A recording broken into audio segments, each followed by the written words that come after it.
सो यह question number 13 जिसमें दो वेक्टर दिया हुआ है, हमें इस दो वेक्टर के बीच का एंगल को फाइंड आउट करना है। तो दोनों वेक्टर का क्रॉस प्रोडक्ट में भी एंगल आता है AB sin थीटा और डॉट प्रोडक्ट में भी एंगल आता है। क्रॉस प्रोडक्ट अगर हम लोग यूज करते हैं तो वेक्टर कंसेप्ट है, केवल एंगल निकालना है, इसलिए डॉट प्रोडक्ट इजी पड़ेगा। तो हम लोग डायरेक्ट निकाल सकते हैं vector A dot vector B is equal to AB cos theta.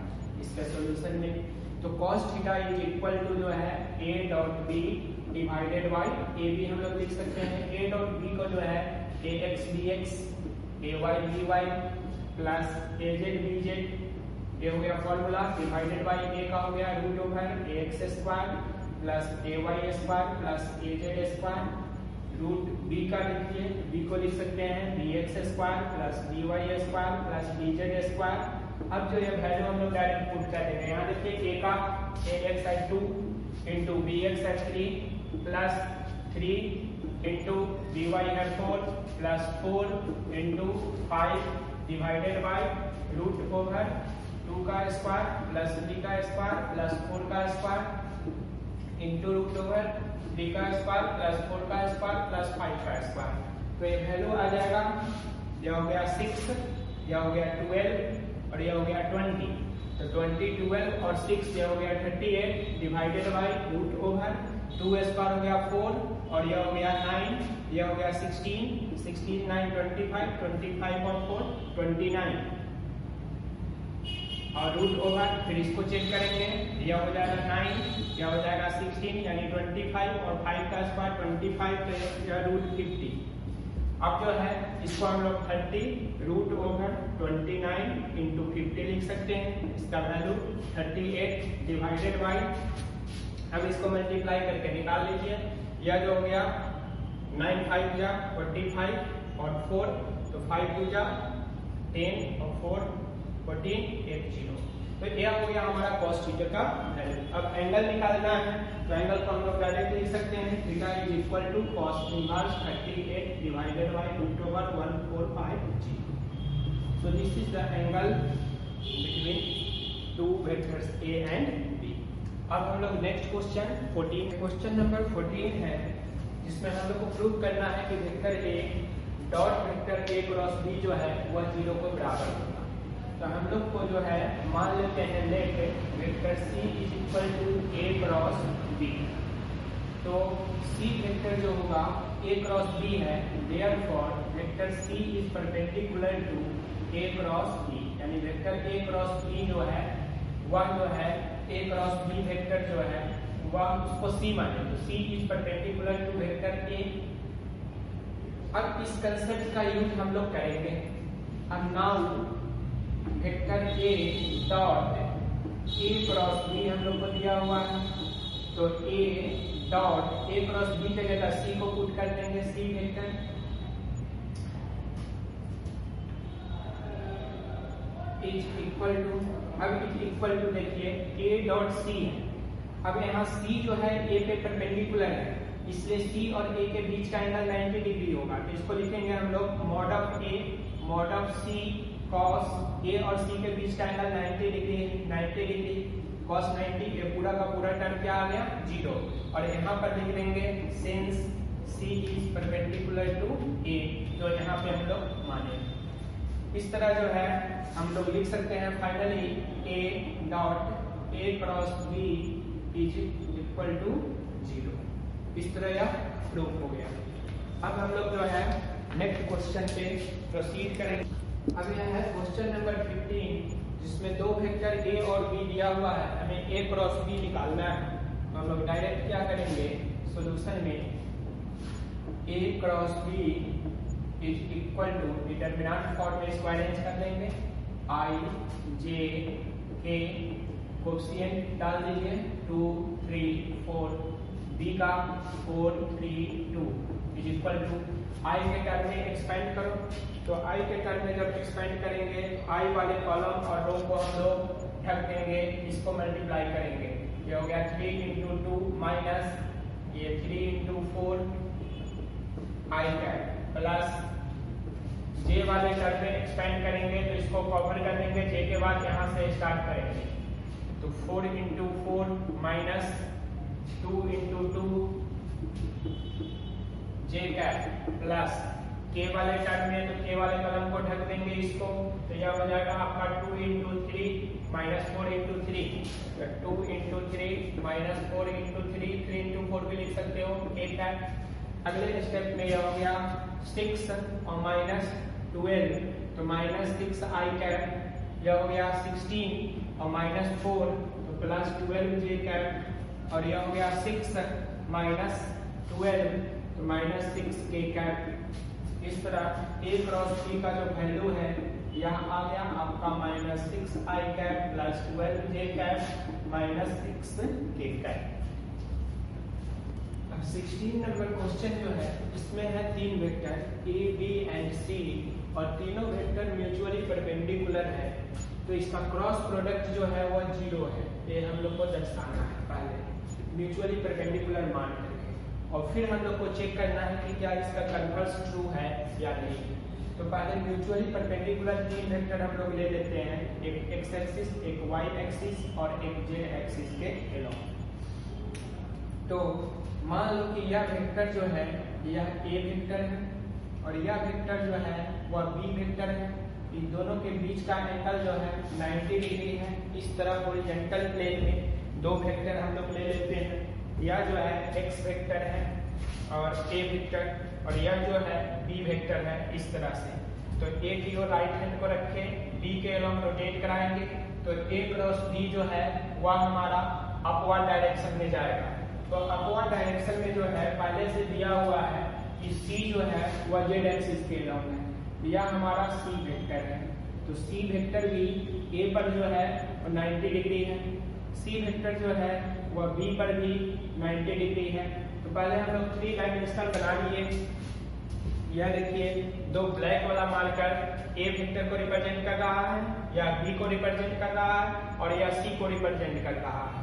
अब हम लोग a क्रॉस b निकालेंगे, तो a की ओर राइट हैंड को रखेंगे, b के अलोंग रोटेट कराएंगे, a क्रॉस b का डायरेक्शन देखिए c की ओर जा रहा है, यानी c के पैरेलल जा रहा है। तो a क्रॉस b का जो डायरेक्शन होगा जब हम लोग a को b के अलोंग रोटेट कराएंगे, तो ये डायरेक्शन देखिए ऐसे रोटेट कराएंगे, तो a क्रॉस b का जो डायरेक्शन होगा वो इधर जाएगा c के अलोंग, जिसको बोलेंगे a क्रॉस b। तो यहाँ देख रहे हैं कि a क्रॉस b जो है वो c के पैरेलल आ गया है। अगर हम लोग क्या करते हैं दूसरा डायग्राम लेते हैं जिसमें इसको a मान लेते हैं, इसको b मान लेते हैं। तो ये दूसरा डायग्राम देखिए, इसको वेक्टर a और इसको वेक्टर जो है b मान लेते हैं हम लोग, और यह जो c वेक्टर है यह हमारा पहले से दिया हुआ है म्यूचुअली परपेंडिकुलर c वेक्टर, यह भी 90 डिग्री है, यह भी 90 डिग्री है, और इस दोनों के बीच का यह भी 90 डिग्री है। अब यहाँ पर a क्रॉस b चेक करिए, तो राइट हैंड लीजिए, a की ओर रखेंगे, b के अलोंग घुमाएंगे तो a क्रॉस b डाउनवर्ड जाएगा। तो a क्रॉस b ऐसे जब हम लोग रोटेट कराएंगे तो a क्रॉस b का डायरेक्शन जो है डाउनवर्ड आ गया, a क्रॉस b। तो अब देखिए c वेक्टर और a क्रॉस b के बीच का जो यह एंगल बना यह 180 डिग्री बन गया, c और a क्रॉस b का, और यहाँ जो है c और a क्रॉस b के बीच 0 डिग्री है। तो हम लोग कह सकते हैं a क्रॉस b को अगर हम लोग मान लेते हैं d वेक्टर, यहाँ भी a क्रॉस b को अगर d वेक्टर हम लोग मान लेते हैं, लिखेंगे हम लोग let vector d is equal to solution में a क्रॉस b, ठीक है। So c cross a cross b is equal to हो जाएगा c क्रॉस d। अब देखिए c और d या तो पैरेलल है या एंटी पैरेलल है, तो अब हम लोग लिखेंगे since c and d are parallel, तो इसको ऐसे लिखते हैं सिंस c पैरेलल d और c vector anti parallel d vector, therefore c cross d का मैग्नीट्यूड जो हो जाएगा mod of d sine 0 degree parallel है तो, और इसका ले लीजिए मॉड ऑफ d, और करके ऐसे लिख लो mod of c cross d तो यह बराबर हो जाएगा mod of C mod of B sine 180 degree. दोनों ही केस में इसको हम लोग 0 लिख सकते हैं साइन 0 के कारण, और साइन 180 के कारण इसको भी 0 लिख सकते हैं। तो hence is equal to 0 mod of C cross D is equal to 0। दोनों को कंबाइन कर देंगे तो मैग्नीट्यूड अगर दो वेक्टर का 0 है तो दोनों का क्रॉस प्रोडक्ट जो है वो 0 हो जाएगा। अब C क्रॉस B को वैल्यू डाल देंगे, A cross B is equal to 0 proof हो गया। यहाँ लिख देना है since B vector is equal to A cross B vector, जो सपोज किए। तो इस तरह हम लोग देख रहे हैं कि अगर A B C तीनों म्यूचुअली परपेंडिकुलर है तो C cross A cross B जो है वह 0 होगा। लेकिन अब इसका कन्वर्स ट्रू है कि नहीं इसको चेक करना है। तो टू चेक द कन्वर्स यहाँ लिखेंगे और कन्वर्स के लिए हम लोग मान लेते हैं कि वेक्टर A जो है वह पैरेलल है वेक्टर B के। तो A B के पैरेलल है, लेट A B के पैरेलल है, तो इस केस में A क्रॉस B जो है यह क्या हो जाएगा 0। और हम लोग A जो है एंटी पैरेलल B मान लेते हैं, तो इस केस में भी A क्रॉस B क्या हो जाएगा 0। अब कोई भी वेक्टर C अगर हम लोग ले लेते हैं तो C cross A cross B, तो चूंकि A क्रॉस B 0 है और C के साथ क्रॉस प्रोडक्ट करेंगे तो 0 से किसी को भी मल्टीप्लाई करेंगे तो 0 हो जाएगा, इसलिए यह 0 हो जाएगा। और करके यहाँ भी लिख सकते हैं C cross A cross B becomes 0। Here हम लोग ने माना क्या है A और B जो है पैरेलल है, तो एक वेक्टर A हो गया और B वेक्टर जो है इसी पे मान लेते हैं B वेक्टर भी है। ये दोनों पैरेलल है और C वेक्टर जो है ये परपेंडिकुलर ले लेते हैं। तो इस समय में हमारा A जो है 0 है, C cross A cross B जो है 0 है, बट A B के परपेंडिकुलर नहीं है। उसी तरह C cross A cross B 0 है, इस केस में A वेक्टर यहाँ हो गया और B वेक्टर जो है यहाँ हो गया डाउनवर्ड, B वेक्टर यहाँ से, और C वेक्टर पुनः हमारा इधर ले लिए। तो इस केस में भी देख रहे हैं कि C cross A cross B जो है वह हमारा 0 है, बट A जो है B पे परपेंडिकुलर नहीं है, A C पे परपेंडिकुलर है, B C पे परपेंडिकुलर है, but converse is not true. तो here लिख सकते हैं C is perpendicular to A and B, but A is not perpendicular to B। उसी तरह इस डायग्राम के लिए लिख सकते हैं C is perpendicular to A, C is perpendicular to B, but C vector is not perpendicular to, but A vector is not perpendicular to B। अब इसको दोनों को मिला दीजिए, इक्वेशन 1 इक्वेशन 2, तो लिख सकते हैं हम लोग from equations 1 and 2 converse is not true, converse is not true. अगर दो वेक्टर हमारा तीनों वेक्टर म्यूचुअली परपेंडिकुलर है तो C cross A cross B जो है वो 0 होगा, लेकिन अगर C cross A cross B 0 है तो तीनों वेक्टर म्यूचुअली परपेंडिकुलर हो ये जरूरी नहीं। अब हम लोग नेक्स्ट क्वेश्चन पे प्रोसीड करेंगे, क्वेश्चन नंबर 17। देखिए क्वेश्चन नंबर 17 है कि ए particle moves on A given straight line with constant speed v। मान लेते हैं कि यह हमारा गिवन स्ट्रेट लाइन है और कोई पार्टिकल जो है इस पे कांस्टेंट स्पीड v से मूव कर रहा है। At a certain time it is at a point p। किसी समय मान लेते हैं कि पार्टिकल जो है यह p पॉइंट पर है और स्पीड है तो वेलोसिटी जो है यह v मान लेते हैं वेलोसिटी, जिसका मैग्नीट्यूड स्पीड हो जाएगा राइटवर्ड डायरेक्शन में किसी टाइम t पे है। On it's straight line path O is a fix point, कहीं पर भी O पॉइंट मान लो, यहाँ पे O पॉइंट हम लोग मान लेते हैं O is a fix point है, यह चेंज नहीं करेगा। तो O से इस स्ट्रेट लाइन के पैरेलल एक लाइन हम लोग इमेजिन करेंगे, तो पैरेलल लाइन के बीच का डिस्टेंस भी चेंज नहीं करेगा। अब हम लोग को दर्शाना है कि OP cross V is independent of position P, यानी P से, तो पहले तो OP मिला दें हम लोग, OP वेक्टर को मिला दिए, तो यह डायरेक्शन हो गया OP का, और क्रॉस V, तो OP वेक्टर और V के बीच का एंगल मान लेते हैं कि थीटा है, तो यह एंगल भी जो है करस्पॉन्डिंग एंगल हो जाएगा थीटा। तो यह जो है OP क्रॉस V जो है वह इंडिपेंडेंट ऑफ पोजीशन P, यानी P पर डिपेंड नहीं करेगा, यही हम लोग को प्रूव करना है।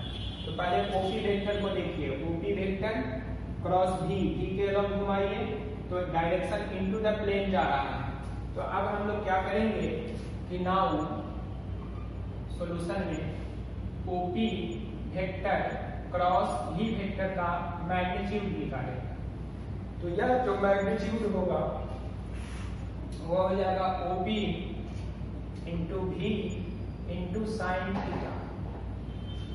इसको हम लोग जो है OP साइन थीटा एक जगह इंटू V लिख सकते हैं, जहाँ V स्पीड हो जाएगा।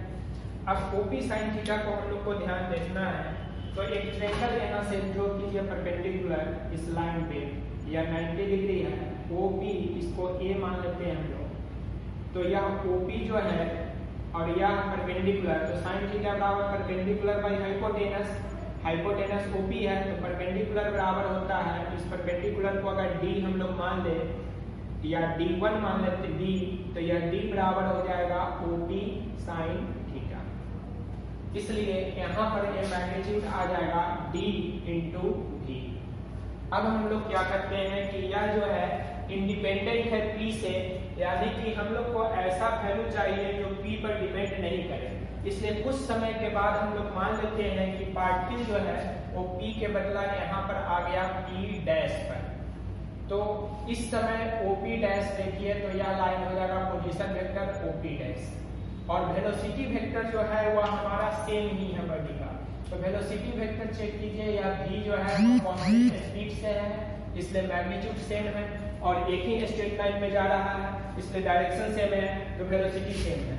इस समय जो यह एंगल है इसको हम लोग थीटा डैश मान लें, तो यह एंगल जो यहाँ पे है इसको हम लोग थीटा डैश मान लेंगे।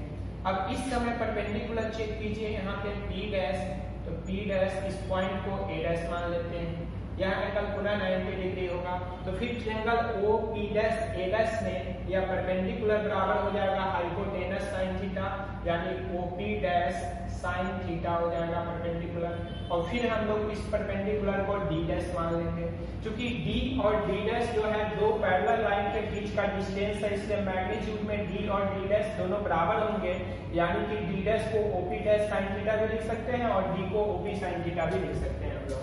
तो इसको जो है हम लोग फिलहाल जो है D मान लिए, और यहाँ पे लिख देंगे D is equal to OP sine theta. तो यह है mod of OP cross V का वैल्यू आ गया, इसको ब्लैक से लिखते हैं ताकि आपको समझ में आ जाएगा। OP cross V into V, और D का वैल्यू जो है ये ऊपर वाले पे लिखे हैं OP साइन थीटा पहले वाले। अब हम लोग जो है दूसरे केस में चेक करेंगे, ठीक है। Now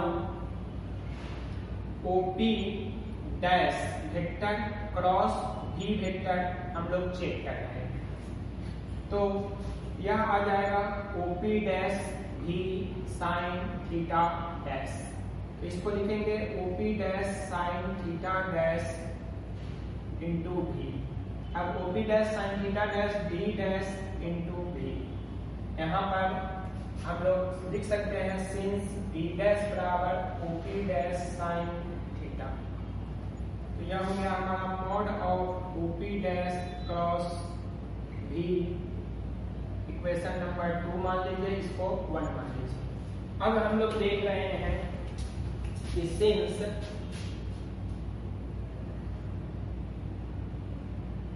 D and D dash are perpendicular distances between two parallel lines, therefore D is equal to D dash, so OP sin theta is equal to OP dash sine theta dash. Now अब जो है RHS देख लीजिए, ये D dash और D बराबर हो गया, तो यह जो है D डैश भी और D भी दोनों बराबर होगा, RHS बराबर होगा तो LHS बराबर हो जाएगा। हम लोग लिख सकते हैं from equations 1 and 2 OP vector cross V vector का मॉड जो है वो बराबर है OP dash vector cross V vector के मैग्नीट्यूड का, और डायरेक्शन भी हम लोग चेक करें, OP dash cross V into the plane आ रहा है, OP cross V into the plane आ रहा है, and direction of OP cross V and OP dash cross V is same from concept of cross product of vector, cross product of vector से direction भी same है, magnitude भी same है। अब यहाँ देखिए, यहाँ भी है, यहाँ भी है, वो है, P को P डैश से रिप्लेस कर दिए, फिर भी हमारा ना तो डायरेक्शन में चेंज आया और ना ही मैग्नीट्यूड में चेंज आया, तो हम लोग कह सकते हैं कि OP क्रॉस V जो है वह पोजीशन P से इंडिपेंडेंट है। यहाँ OP को एक जनरलाइज टर्म हम लोग यूज करेंगे जनरलाइज टर्म के लिए, तो इसी को इक्वेशन को जनरलाइज कर देंगे, तो जनरल केस में हम लोग लिख सकते हैं कि since P is any arbitrary point,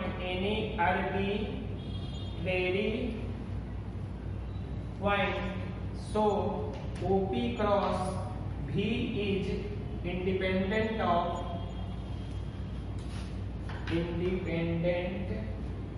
position P। इस तरह हम लोग जो है थोड़ा सा लैंग्वेज जो है इसमें दे करके प्रूव कर सकते हैं। अब हम लोग 17 के बाद नेक्स्ट क्वेश्चन 18 पे प्रोसीड करेंगे।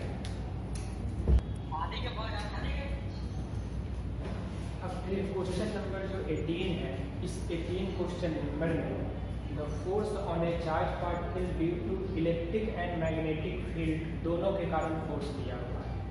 Suppose electric field is along x direction और magnetic field is along y direction, in which direction and with what minimum speed भी should a positively charged particle be sent so that the net force on it is 0, ये दर्शाना है।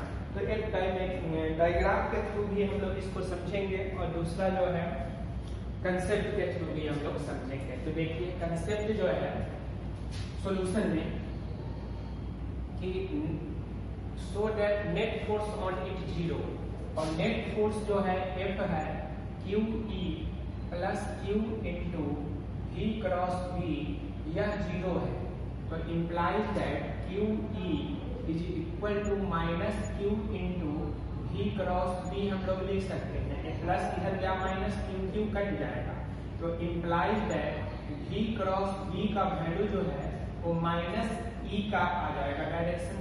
अब देखिए यहाँ पर हम लोग को निकालना क्या है कि in what direction and with what minimum speed V should a positive charge particle be sent, यानी कि V का डायरेक्शन हम लोग को निकालना है। E का जो डायरेक्शन है वह दिया हुआ है x, तो यहाँ पर डायरेक्शन जो चेक कीजिए, तो V कैप का डायरेक्शन हम लोग को फाइंड आउट करना है, तो V कैप क्रॉस V का जो डायरेक्शन है V is along y axis, तो J कैप हो गया V का direction is equal to E का जो डायरेक्शन है वह x एक्सिस है, तो माइनस x एक्सिस के लिए I कैप लेते हैं। तो अब यहाँ पर बताइए कि किसका क्रॉस प्रोडक्ट J के साथ हम लोग लेंगे तो वह माइनस I कैप आएगा। तो क्रॉस प्रोडक्ट के कंसेप्ट से हम लोग जानते हैं कि K क्रॉस J जो होता है वह माइनस I कैप आता है, यानी कि since from concept of cross product of unit vectors, यहाँ पर रेक्टेंगुलर यूनिट वेक्टर आप डाल सकते हैं, रेक्टेंगुलर यूनिट वेक्टर्स। तो यहाँ पर k cross j order change हो गया हमारा, j क्रॉस k i होता है, तो k क्रॉस j जो है ये माइनस i होता है। इसको 1 इसको 2 कंपेयर कीजिएगा, कंपेयरिंग 1 एंड 2 जो है v कैप बराबर हो जाएगा k cap. So direction of velocity should be positive z direction. k cap आया है पॉजिटिव z डायरेक्शन। अब मिनिमम स्पीड भी हम लोग को निकालना है, तो मिनिमम स्पीड निकालने के लिए हम लोग जो कहेंगे, सिंस देखिए यहाँ पर e वेक्टर का जो मॉड है यानी कि एक लिख लेंगे, यहीं से हम लोग ले लेंगे यहाँ पे। तो v क्रॉस v जो है यह हमारा माइनस e के बराबर है, तो taking mod of both side, तो v भी sine theta is equal to e हो जाएगा। तो साइन v का वैल्यू निकालना है, तो v is equal to e by v sine theta. अब देखिए v का मिनिमम चाहिए, तो v मिनिमम होने के लिए डिनोमिनेटर को मैक्सिमम होना चाहिए, तो e बटा v और साइन थीटा का मैक्सिमम होना चाहिए। इसको साइन थीटा का मैक्सिमम वैल्यू 1 होता है, तो यह e बटा v इंटू 1 हो जाएगा। तो e बटा v यह आ जाएगा फाइनली कब, when theta is equal to 90 degree होता है, तो v मिनिमम का वैल्यू आ गया e बाई v। इस तरह जो है हम लोग जो है क्वेश्चन नंबर 18 को जो है सोल्व कर सकते हैं। अब जो है इसको आप डायग्राम से भी बना सकते हैं, डायग्राम से भी हम लोग इसको बना सकते हैं। डायग्राम आप देखिए, डायग्राम कैसे इसका यूज करेंगे दूसरा। तो अगर एक्स डायरेक्शन हम लोग इधर ले लेते हैं, इधर देखिए एक्स डायरेक्शन बाहर की ओर, तो ये ब्लैक वाला एक्स एक्सिस को डिनोट कर रहा है, ये ब्लैक वाला वाई एक्सिस को, एक्स एक्सिस वाई एक्सिस, और यह हमारा जो है जेड एक्सिस को रिप्रेजेंट कर रहा है, जेड एक्सिस को। इलेक्ट्रिक फील्ड जो है वह पॉजिटिव एक्स में है, तो इधर हमारा इलेक्ट्रिक फील्ड हो गया ई वेक्टर। मैग्नेटिक फील्ड जो है वह पॉजिटिव वाई में है, इधर हो गया मैग्नेटिक फील्ड डी वेक्टर। तो v क्रॉस v का वैल्यू हम लोग को निकालना है जो e के अपोजिट आना चाहिए। तो v क्रॉस v देखिए, अगर v हम लोग जो है z डायरेक्शन में माने तो v क्रॉस v जो है वह इनटू द प्लेन जाएगा, और e out from the plane है तो उसके अपोजिट आ जाएगा। इसलिए v का जो डायरेक्शन होगा हम लोग z ले लेंगे, तो v क्रॉस v का जो डायरेक्शन होगा इस डायरेक्शन में आ जाएगा। हमारा ये जो डॉटेड लाइन दिख रहा है इसके डायरेक्शन में आ जाएगा v क्रॉस v। अब q into v cross v का वैल्यू q इंटू e के बराबर होगा, तो इधर का फोर्स जो है नेट हमारा इक्वल होगा, डायरेक्शन अपोजिट, तो नेट फोर्स 0 हो जाएगा किसी भी चार्ज q के लिए। ये हो गया करस्पॉन्डिंग डायग्राम। अब हम लोग जो है नेक्स्ट क्वेश्चन 19 पे प्रोसीड करेंगे। अब हम लोग को 19 नंबर क्वेश्चन में क्या करना है, एक एग्जांपल लेना है जिसमें a cross a dot b जो है c डॉट b के बराबर हो, लेकिन a और c के इक्वल नहीं है। तो हम लोग मान लेते हैं कि एक एग्जांपल ले लेते हैं, इधर हमारा वेक्टर a है और इस डायरेक्शन में वेक्टर b है, और दूसरा एग्जांपल ले लेते हैं हम लोग कि c वेक्टर जो है ये डाउनवर्ड है, मैग्नीट्यूड में a और c बराबर है, तो a और b के बीच 90 डिग्री है, c और b के बीच भी 90 डिग्री है। यहाँ पे हम लोग चेक कर रहे हैं कि vector a dot b check करते हैं, तो vector a dot b is equal to ab cos 90 is equal to 0। फिर हम लोग चेक कर रहे हैं c dot b, c dot b check करिए, c dot b is equal to cb cos 90, इधर से लेंगे तो माइनस 90, तब पर भी 0 cos minus theta cos theta बराबर होता है। तो यहाँ पर हेंस हम लोग लिख सकते हैं इस दोनों को implies that a dot b is equal to c dot b। But यहाँ देख रहे हैं हम लोग a वेक्टर जो है वह हमारा पॉजिटिव एक्सिस में है और c निगेटिव में है, but a vector is not equal to c vector. तो इस तरह हम लोग इसको प्रूव कर सकते हैं कि A dot B C dot B के बराबर हो सकते हैं, बट A C के बराबर नहीं हो सकते हैं। अब हम लोग नेक्स्ट क्लास में जो है आगे बढ़ेंगे।